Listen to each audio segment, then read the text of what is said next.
coming through?" "Something like that," Lena replied evasively.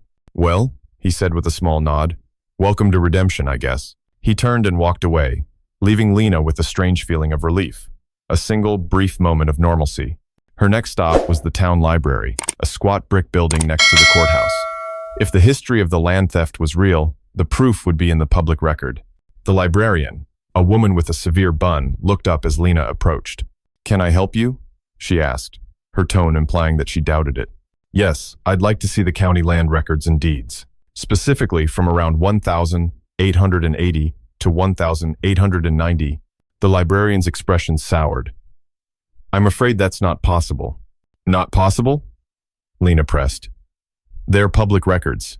The records from that period were damaged," the woman said, reciting the words as if from a script. "We had a terrible flood back in '52. The basement archives were submerged. A great deal of our town's early history was lost. A real tragedy." Lena stared at her. The woman's eyes were blank, her delivery too smooth. A flood. It was the perfect, unverifiable excuse. It was a lie, and Lena knew it with every fiber of her being. The town hadn't just hidden its history, it had systematically erased it. Frustrated and angry, she walked out of the library and stood on the steps, blinking in the bright sun. As she did, a sleek black SUV, glaringly modern against the town's rustic backdrop, pulled up to the curb in front of her. The passenger door opened, and a man in a perfectly tailored suit stepped out. He was handsome, charismatic, with a politician's easy smile and eyes that seemed to miss nothing. He walked directly toward her. "Dr. Washington, I presume?" he said, his voice smooth as silk. Lena froze, her heart hammering against her ribs. How did he know her name? "I'm Richard Sterling," he said, extending a hand. "Mayor of this fine town. I heard you'd arrived. I was so terribly sorry to hear about your Aunt Alara. She was a unique part of our community." "And of four." Lena stared at his outstretched hand, the name echoing in her mind like a gunshot. Sterling, the silver-tongued devil. She forced herself to shake his hand, his grip firm and confident. His smile was dazzling, but his eyes were analytical, calculating. He was sizing her up. "It's a difficult thing, handling a loved one's affairs," he continued, his tone dripping with practiced sympathy. "Redemption is a simple place, and we're a close-knit family here. If there's anything at all you need to make your stay easier, or to expedite your business, you mustn't hesitate to ask." The offer hung in the air, weighted with unspoken meaning. Expedite your business, get your affairs in order, and leave. The message was as clear as the warning from Sheriff Brody, but wrapped in a far more dangerous package. "Thank you, Mayor," Lena said, her voice betraying none of the turmoil within her. "I'll keep that in mind." "And do I." "Please do," he said, his smile never wavering.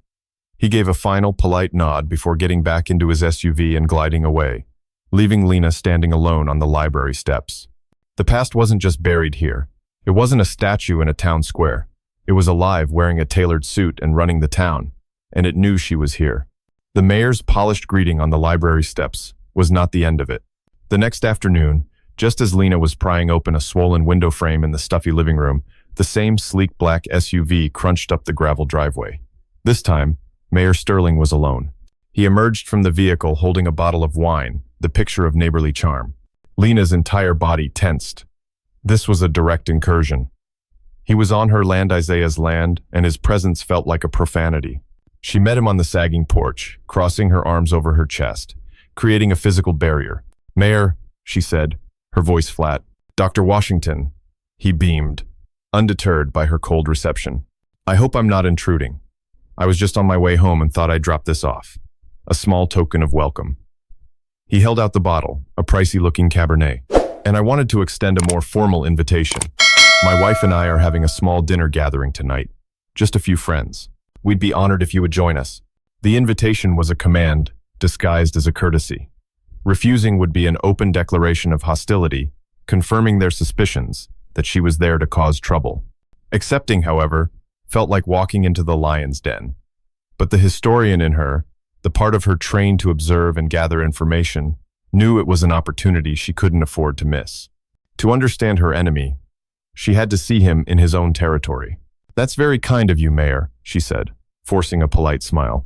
"I'd be happy to." Excellent. His smile widened, genuinely this time, a flash of triumph in his eyes. 7 o'clock then. My home is the large white one on Hillcrest Drive. You can't miss it. The Sterling residence wasn't just a house. It was a statement. A sprawling, two-story colonial mansion, pristine white with black shutters, sat atop the highest hill overlooking the town. It was a monument to wealth and power, a stark contrast to the decaying farmhouse Lena had inherited. When Lena arrived, dressed in her most professional black dress, the mayor greeted her at the door himself. Lena, so glad you could make it. Please come in. He used her first name now, an immediate, calculated intimacy. He led her through a grand foyer with a glittering chandelier and into a lavishly decorated living room where a handful of other guests were gathered. They were the town's Elitha Bank president, the owner of the lumber mill, their immaculately dressed wives.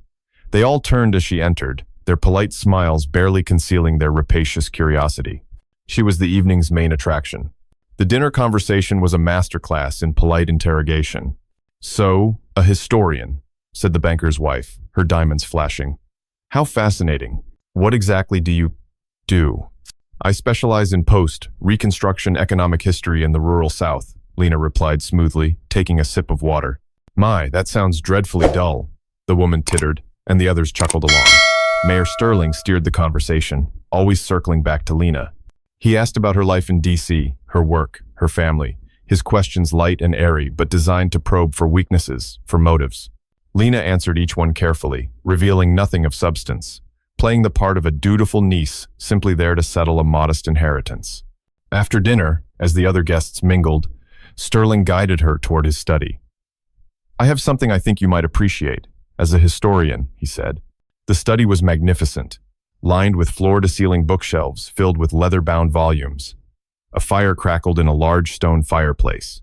On the wall above the mantelpiece was a massive, oil-painted portrait of a stern-faced man with the same calculating eyes as the mayor. My great-grandfather, Sterling said, his voice taking on a reverent tone. Richard T. Sterling, the man who built this town from nothing. Lena stared at the portrait, her heart pounding. It was him, the silver-tongued devil from Isaiah's journal, his face now immortalized in oil and gilt. He was a visionary, Sterling continued, moving to stand beside her, their reflections captured in the glass of the portrait. He saw potential where others saw only wilderness. He forged partnerships, brought in the railroad. He understood that sometimes, for the greater good, difficult decisions must be made. Progress always has a price. The veiled justification hung in the air between them. He was testing her, seeing if she understood the subtext. He then moved to his large mahogany desk. Dr. Washington, Lena, I know this property of your aunt's holds sentimental value, but let's be frank. It's in a state of disrepair. It's isolated. It's hardly a suitable place for a woman of your caliber. He opened a drawer and pulled out a checkbook. The town is looking to expand its recreational facilities. A new park. Your aunt's property is ideally situated. I am prepared to offer you a very generous price for it. Far more than its market value. Enough to set you up comfortably back in the city, away from all this mess. He didn't write a number. He simply left the checkbook open on the desk, a silent, powerful offer. It was a bribe, clean and simple. Take the money and disappear. Forget what you think you know. Lena looked from the open checkbook to the portrait on the wall, and then back to the mayor's smiling, expectant face. The rage she felt was a cold, hard knot in her chest. That's a very generous offer, Mayor, she said, her voice dangerously calm. But the property isn't for sale. Sterling's smile tightened at the edges, the first crack in his polished facade. He had expected her to be grateful, perhaps to negotiate. He hadn't expected an outright refusal. I would urge you to reconsider, he said, his voice losing its silken edge, replaced by a thread of steel. Redemption can be a very difficult place for outsiders who don't appreciate the way things are done here.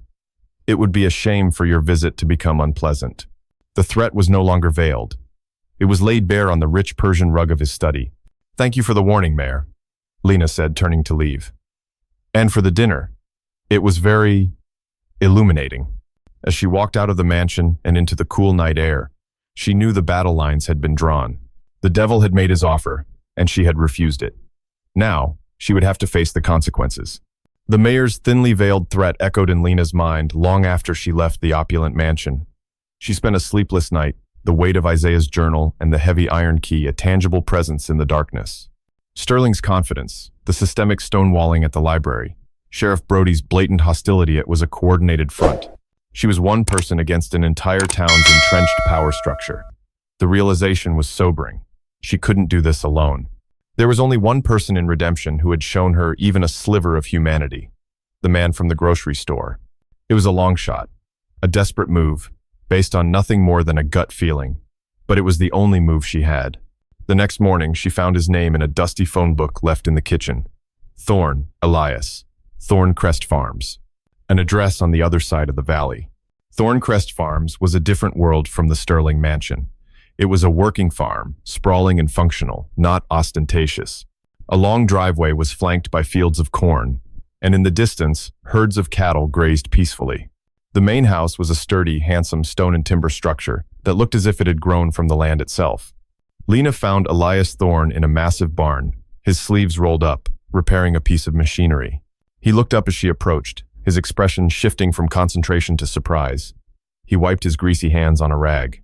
"Dr. Washington," he said, his brow furrowed. "Everything all right?" "That depends on what you consider all right," Lena said, getting straight to the point. "I need to talk to you, Mr. Thorne. It's important." He studied her for a moment, his gaze searching. He seemed to see the urgency, the frayed edges of her composure. He gave a slow nod. "All right, let's go up to the house." He led her to a large, comfortable study, a stark contrast to Sterling's. The shelves were filled with a mix of modern paperbacks and old, well-read hardcovers, not just decorative leather-bound sets.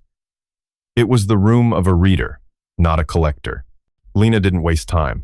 She laid it all out: her ancestor, Isaiah Freeman, the stolen land, the journal with its damning entries, the librarian's lie about the flood, Mayor Sterling's offer to buy her silence. She spoke with the precision of a historian presenting a case, her voice steady and factual. Elias listened without interruption, his expression growing more grim with every word. He leaned forward, his elbows on his knees, his face a mask of concentration. When she finished, a heavy silence filled the room. "Sterling," Elias said, the name tasting like ash in his mouth. "It's always been Sterling. You know about this?" Lena asked, surprised. "Not the specifics. Not about your ancestor," he admitted. "But the Thorns. We've always been outsiders here, in a way. My great-grandfather bought this land after the Civil War. He came down from Pennsylvania with new ideas about farming. He wasn't part of the original clique, the so-called founding families like the Sterlings, the Hanovers, the Pierces." He stood up and began to pace, the pieces clicking into place for him. "There have always been stories, whispers passed down through my family. Rumors that the land the town was built on had a dark history, that the founding families built their fortunes on unsettled accounts. My father used to call it the town's original sin. We just never knew what it was." He stopped pacing and turned to face her, his eyes dark with a dawning, angry realization. "When you mentioned Isaiah Freeman, that name, I've seen it before." He went to a large oak filing cabinet in the corner of the room, one his father and grandfather had used before him. He pulled out a dusty, leather-bound ledger. "My grandfather was obsessed with local history. He collected old documents, maps. He never trusted the official town narrative. He flipped through the brittle pages, his finger tracing down a list of names, and then he stopped. Here." He turned the book around for Lena to see. It was a hand-drawn map of the county from the 1880s. And on a large swath of land, the very land where the town of Redemption now stood, was a name, clearly written, I. Freeman property. It was corroboration. Independent proof that Isaiah had owned that land. "They didn't just steal it," Lena said softly, a fresh wave of anger rising within her. "They erased him." Elias looked from the map to Lena, his decision made. "This town has been living on a lie for over 100 years. Sterling runs it like his own personal kingdom, because, in a way, it is. His family built their throne on stolen ground." He closed the ledger with a decisive thud. "My family has always stood apart from the Sterlings. We've done business with them, but we've never been their friends. I won't stand by and let this continue." He looked directly at Lena, his gaze steady and resolute. "You have my help, Dr. Washington. For what it's worth, I have records, letters, maps going back generations. Whatever is in my family's archives is yours to use. Let's dig up their history. Let's dig it all up. Ben. For the first time since arriving in Redemption, Lena felt a flicker of hope. It was no longer one against a town. It was two. An unlikely alliance had been forged, not on friendship, but on a shared conviction that the past, no matter how deeply buried, has a right to be heard. The study at Thorncrest Farms became their war room. For the next several days, Lena and Elias immersed themselves in the Thorne family archives. It was a historian's dream, a treasure trove of forgotten documents, personal letters, and meticulously kept farm ledges that offered an unofficial, unfiltered history of Redemption. Lena worked with methodical precision, cross-referencing names from Isaiah's journal with Elias's family records. Elias, driven by a newfound sense of purpose, proved to be an invaluable partner. He knew the local families, the old grudges, the tangled web of relationships that defined the town. They fell into a comfortable rhythm, a partnership fueled by coffee, conviction, and the growing certainty that they were on the verge of uncovering something monumental. The breakthrough came late one evening. They were poring over a stack of property deeds from the late 1800s that Elias's grandfather had acquired from a defunct law office decades ago. "I've got another one," Elias said, sliding a yellowed, brittle document across the large oak table. "A land transfer from Richard T. Sterling to my great-grandfather, Alistair Thorne, dated 1892. Lena picked it up carefully. The legal language was dense, but the core of the transaction was clear. Sterling was selling a 200-acre parcel of land to Alistair Thorne. She scanned the document, her eyes catching on the price. "Elias," she said slowly, a cold feeling creeping up her spine. "This price, it's nothing. It's a tenth of what land was selling for at that time. Even then. My great-grandfather was a shrewd businessman," Elias said, a touch of pride in his voice. "He knew a good deal when he saw one." "This isn't a good deal," Lena countered, her voice tight. "This is a fire sale. Why would Sterling sell prime agricultural land for pennies on the dollar?" Her eyes darted back to Isaiah's journal, which lay open on the table. She flipped to the back, where her ancestor had sketched a rough, hand-drawn map of the land that had been stolen from him, marking its boundaries with heartbreaking detail. She held the journal next to the legal deed, her gaze jumping between the two documents. The boundaries on the deed, the sketch in the journal, they overlapped. Her blood ran cold. "Oh no," she whispered, the words barely audible. "What is it?" Elias asked, leaning closer, seeing the look on her face. Lena placed a trembling finger on the deed. "This parcel of land, the one Sterling sold to your great-grandfather." She then traced the corresponding area on Isaiah's map. It was part of Isaiah Freeman's original property. The air went out of the room. The comfortable camaraderie of their partnership evaporated, replaced by a sudden, glacial tension. Elias stared at the two documents, his face draining of color. He reread the deed, then looked at the map, his mind refusing to accept what his eyes were telling him. "No," he said, shaking his head. "That can't be right. My family, we were never part of that. We bought our land fair and square." "Did you?" Lena challenged, her voice sharper than she intended. The shock was quickly hardening into a new, more complicated anger. "You bought stolen land, Elias. Sterling couldn't hold on to all of it himself without raising suspicion, so he laundered it. He sold off parcels to other landowners, like your great-grandfather, for a fraction of their worth.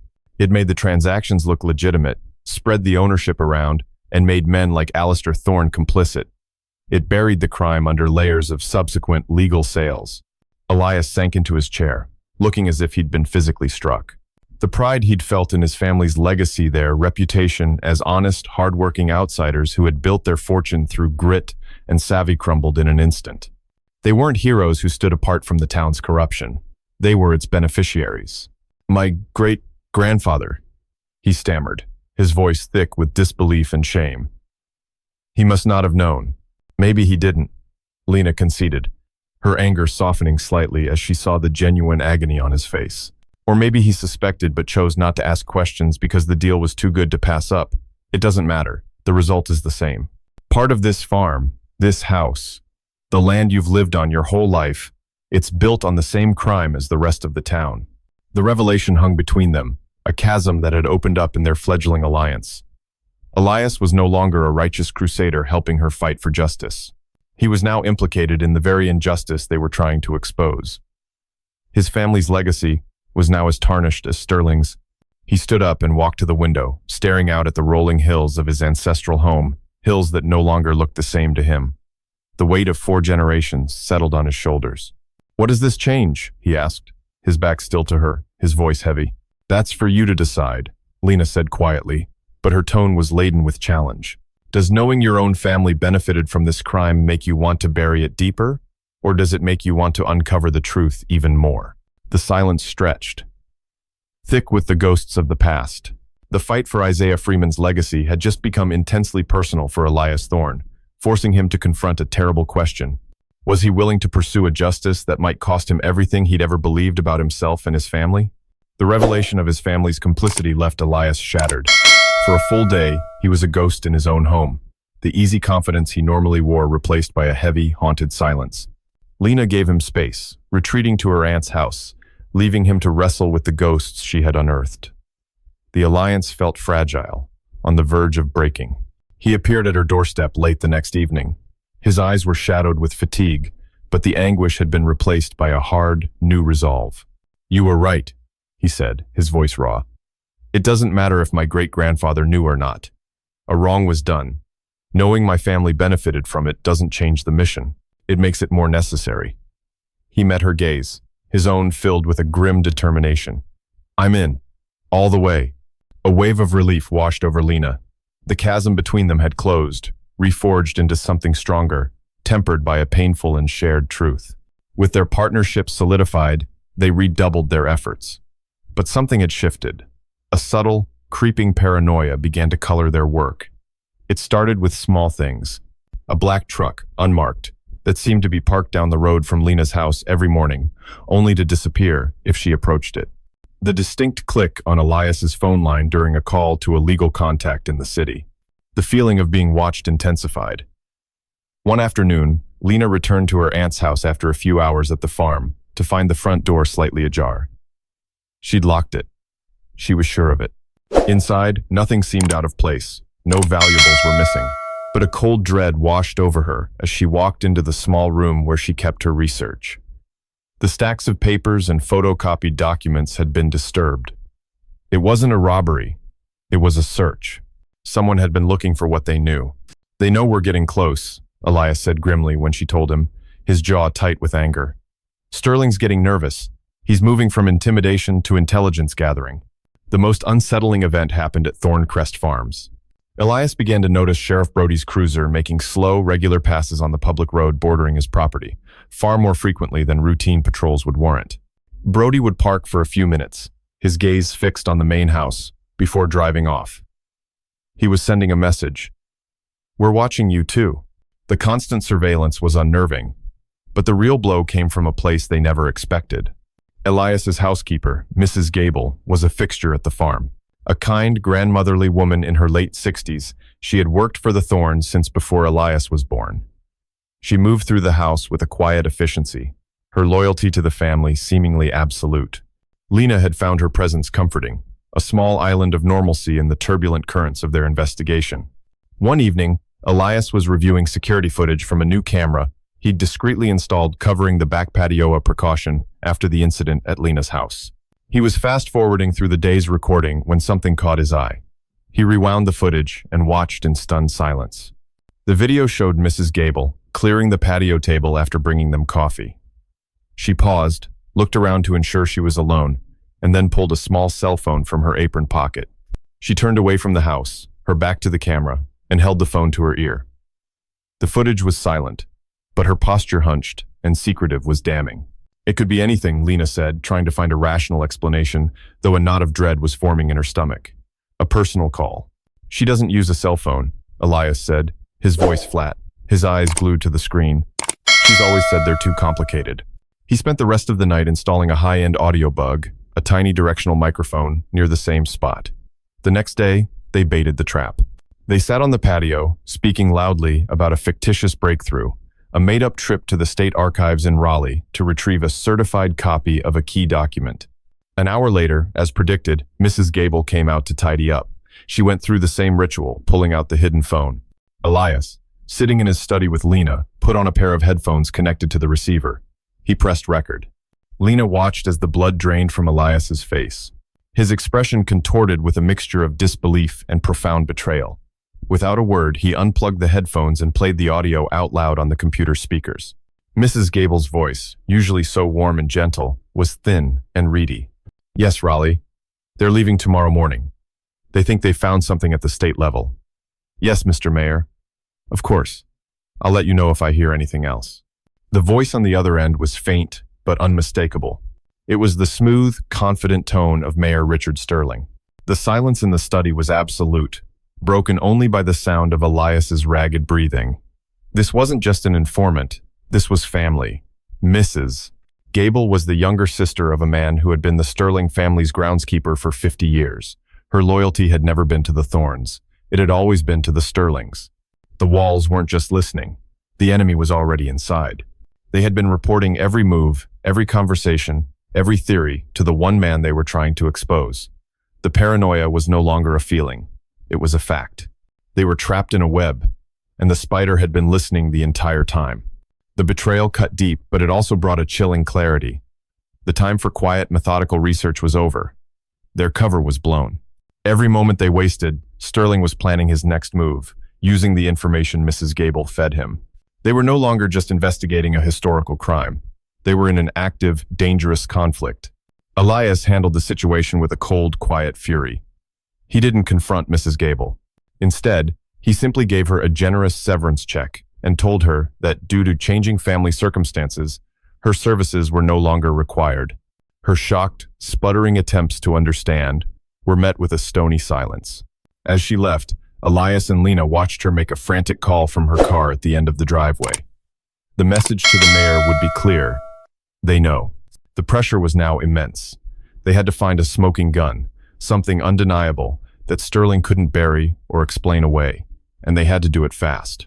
"We're missing something," Lena said that night, pacing the floor of her aunt's dusty living room. She held the heavy, black iron key in her hand, its cold weight, a constant nagging puzzle. "My aunt's note. The key opens the heart." It's not just a poetic phrase. It's a clue. She had searched every chest, every box, every door in the old house. There was no lock that fit the massive key. It was a dead end. The heart of what? Elias mused, looking around the room. The heart of the family? The heart of the story? The heart of the house, Lena whispered, her eyes fixing on the one central, immovable feature of the room, the huge fieldstone fireplace. It was the structural core of the old farmhouse, the place where families would have gathered for warmth, for sustenance, for life, the heart of the home. She ran to the hearth, her heart pounding. The stones were old, covered in decades of soot. She began running her hands over them, feeling for any irregularity, any seam that didn't belong. Elias joined her, using the light from his phone to illuminate the dark crevices. "Here," he said, his voice low. Tucked away on the side, almost completely hidden by the mantelpiece, was a single brick that was slightly recessed, its mortar crumbling differently from the rest. Lena wedged her fingers into the gap and pulled. The brick came loose with a gritty scrape of stone on stone. Behind it was not a gaping hole, but a small, dark cavity, just big enough to house a keyhole. It was an old, heavy iron lock plate, black with age, a perfect match for the key in her hand. With trembling hands, Lena inserted the key. It slid in with a satisfying metallic thud. It was stiff with disuse, but with a grunt of effort from both her and Elias, they turned it. A deep, grinding click echoed in the silent room, a sound that hadn't been heard in over a century. Nothing happened. "What?" Lena began, her hope deflating. Elias was staring at the hearth. "It's not a door," he said, tapping a section of the stone floor directly in front of the fireplace. "It's a latch." He knelt and pried at the edge of a large, flat flagstone. It lifted, revealing a dark, square opening, a hidden cellar, a secret compartment concealed beneath the very heart of the house. The air that rose from the opening was stale and cold, the smell of trapped time. Using a powerful flashlight from his truck, Elias aimed the beam into the darkness. It illuminated a small, stone-lined chamber.